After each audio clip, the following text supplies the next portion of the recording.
I played it innocent, a feel of discontent.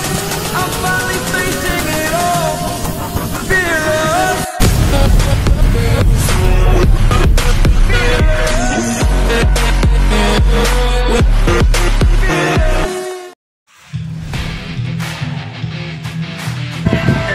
Hello mga kalasa, good afternoon.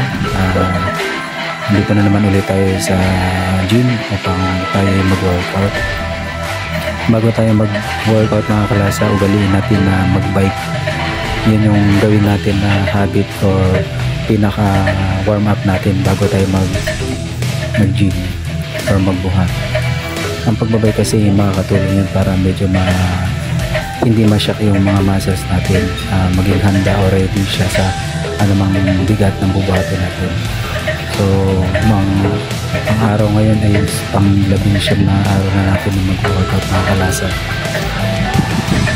Kung mapapansin nyo, medyo malikpit na yung tiyan natin, medyo nagkakaroon tayo ng muscles. Ang programa natin ngayon mga kalasa ay ang chest. So wala tayong ibang bubuhatin kundi mga dumbbells lang, flies, bench press, incline, yun lang mga kalasa para medyo magkaroon ng molds ng mga chest natin. So yun lang mga kalasa. Mag-start na rin ako maya-maya lang. Dali lang ito mga kalasa. Naglang mo lang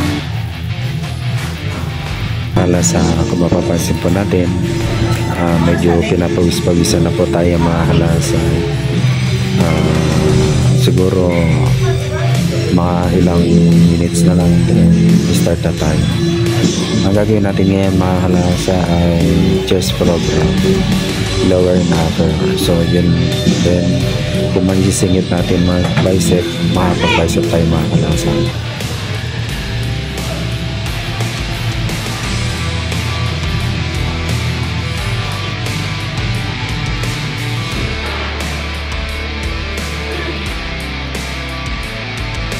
Mr. Sergs _Kalasa TV.